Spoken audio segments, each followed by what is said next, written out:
Hello, मैं हूँ मंजूर आख़ून और आप देख रहे हैं द बुक बुफे विद आख़ून। आज हम ऐसे राइटर की बात कर रहे हैं जो कि शायर भी था और वो अफ़साना निगार भी था, ड्रामा निगार भी था, नॉवेलिस्ट भी। उसको फ़लसफ़े से बड़ी दिलचस्पी थी। उसने बहुत सी फ़लसफ़ों की किताबों का तर्जुमा उर्दू में किया। साइंस और साइंसी तजुर्बात को बहुत पसंद करता था और केमिस्ट्री में भी बहुत अच्छा था, कीमियागरी के अंदर। और एस्ट्रोनॉमी में बड़ी दिलचस्पी थी उसकी।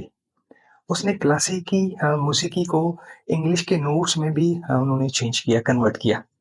बेसिकली ये बहुत बड़ी कलरफुल एक शख्सियत है जिनकी पैदाइश 1857 में लखनऊ में हुई। 1857 में लखनऊ में पैदा हुए और उनकी वफ़ात 1931 में हुई। उन्होंने बहुत से नॉवेल लिखे हैं जिसमें अफ़शाए राज़, ज़ात शरीफ, अख्तरी बेगम, शरीफज़ादा और उमराव जान अदा, मिर्ज़ा मोहम्मद हादी रसवा। वो इतने कलरफुल शख्सियत थे लेकिन हम सिर्फ उनको उमराव जान अदा की वजह से जानते हैं। आज हम जिस किताब का रिव्यू करेंगे वो है उमराव जान अदा।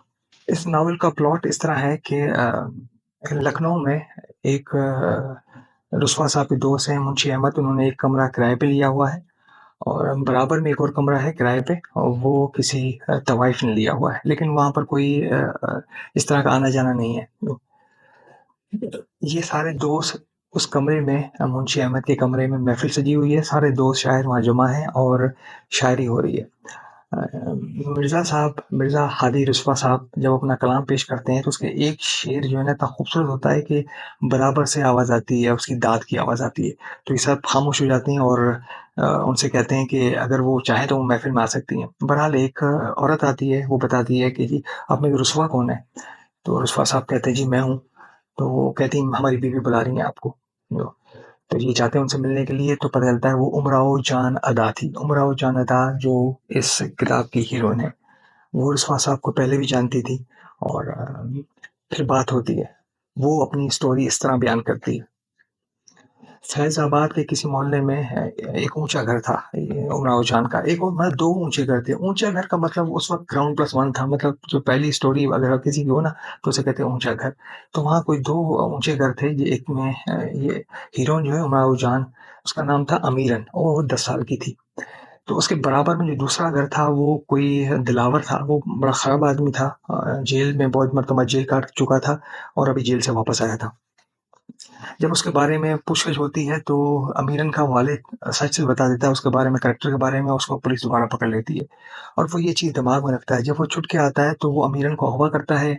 दिलावर और पीर बख्श मिल के अमीरन को अगवा करते हैं और उसको बैलगाड़ी में डाल के लखनऊ लेके आते हैं, जहाँ पर खानम एक तवाइफ होती है, बहुत बड़ी तवाइफ होती है, उसको बेच देते हैं अमीरन को। सवा सौ रुपए में, एक ₹125 में उसको अमीरन को बेच देते हैं।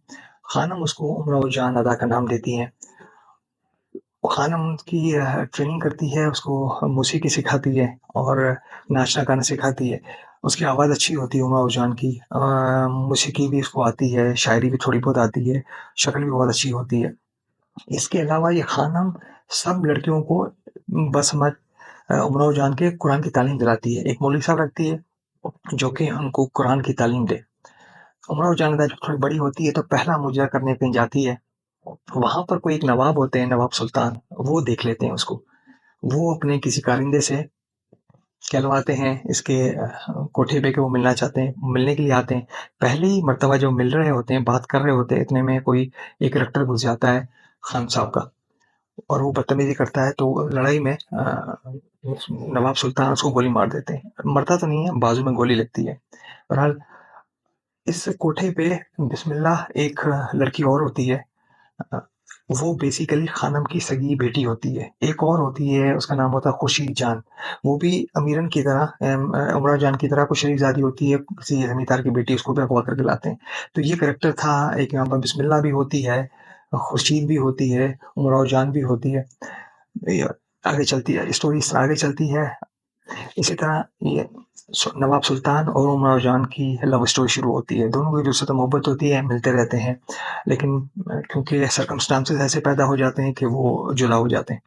एक मर्तबा उमराव जान को मुजरे की ऑफ़र होती है। जब वो जाती है मुजरा करने, तो मुजरे के बाद देखती है कि ये एरिया जो है ना, उसको वो मैं जानती हूँ। वो उसका बेसिकली पुराना मोहल्ला होता है। वो अपने घर को भी पहचानती है, घर के अंदर एंटर होती है, वालिदा से मिलती है, वालिदा भी उसको पहचानती है, बहुत रोते हैं, गले लगाते हैं। लेकिन ये वापस आ जाती है। वापस आती है तो इसका भाई मीरन का भाई उमराव जहाँ का भाई, वो मिलने के लिए आता है इससे और उसे कहता है कि आइंदा तुम नहीं आया करो। इसको बहुत दुःख होता है। फिर एट द एंड ये सोमो सलात की पाबंद हो जाती है, नमाज़ पढ़ती है, रोज़े रखती है और वो करबला जाती है ज़ियारतें करने के लिए और बहुत अच्छी औरत बन जाती है। ये इसका एंड था। बहुत खूबसूरत किताब है, एक क्लासिक है बुक उर्दू की, ज़रूर पढ़िए। और इसके ज़्यादा मुश्किल किताब नहीं है क्योंकि ये 1901 में पहली मर्तबा प्रिंट हुई, तो उसमें उर्दू गाढ़ी उर्दू होनी चाहिए थी, लेकिन इतनी नहीं है, गाढ़ी उर्दू नहीं है कि आदमी को कोई प्रॉब्लम हो। पढ़ सकते हैं आप, बहुत पढ़ सकते हैं और इसके ऑलमोस्ट कोई 300 पेजेज़ हैं और बहुत खूबसूरत किताब है। Thank you for watching.